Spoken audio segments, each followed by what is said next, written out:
Crime ഫയൽസിൻ്റെ ആദ്യ season അതിനു വേണ്ടിയിട്ട് എന്നെ വിളിക്കാൻ വേണ്ടി വന്നപ്പോൾ ഞാൻ വല്ലാതെ മടിച്ചായിരുന്നു. കാരണം ശരിക്കും പറഞ്ഞാൽ ഞാൻ ആദ്യമായിട്ട് അഭിനയിക്കുന്നത് ആ വെബ് സീരീസിലാണ്.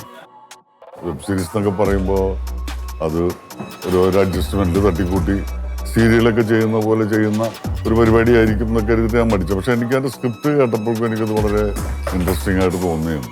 ആ സബ്ജക്റ്റ് വർക്ക് ചെയ്തിരിക്കുന്ന ആ ഒരു രീതിയും കാര്യങ്ങളൊക്കെ ഇഷ്ടപ്പെട്ടപ്പോൾ ഒരു പരീക്ഷണം എന്നുള്ള നിലക്കാണ് സത്യത്തിൽ ഞാൻ ഇതിൽ വന്നത്.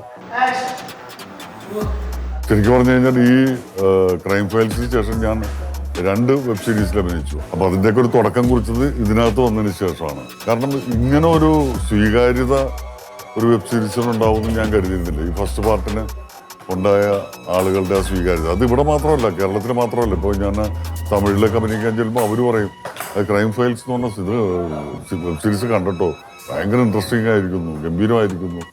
ഇപ്പോൾ ഈ 2ാം ഭാഗത്തിലേക്ക് വന്ന് വിളിച്ചപ്പോഴും ഞാൻ ഒട്ടും ആലോചിക്കേണ്ട പോലും വന്നില്ല. കാരണം ഞാൻ അന്ന് താടി പഠിച്ചതിന് ശേഷം പിന്നെ ഇപ്പോഴാണ് താടി പഠിക്കുന്നത് ഇതിനു വേണ്ടിയിട്ട്. ഇതിനോടുള്ള താല്പര്യം കൊണ്ടിട്ടാണ് ഞാൻ അതിന് തയ്യാറായത്.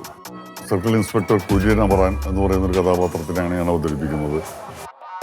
ഈ കഥാപാത്രം ഇന്ന ഡയലോഗുകളെ പറയുള്ളൂ, ഇന്ന സംഭാഷണങ്ങളെ പറയുള്ളൂ, ഈ രീതിയിലേ പറയുള്ളൂ എന്ന് കൃത്യമായി തീരുമാനിച്ചുറപ്പിച്ചിട്ടുണ്ട്.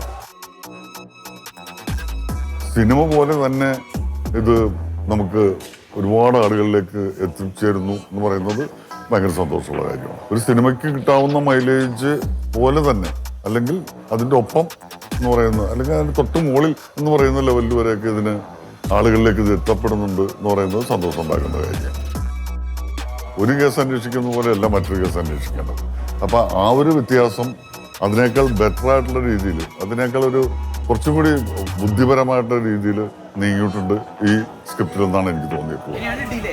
എപ്പോഴും ഈ 2ാം ഭാഗം എടുക്കുക എന്ന് പറയുന്നത് വലിയ വെല്ലുവിളിയാണ്. കാരണം വെച്ചാൽ ആ പടത്തിന് ഓപ്പോസിഷൻ എന്ന് പറയുന്നത് ഈ 1ാം ഭാഗമാണ്.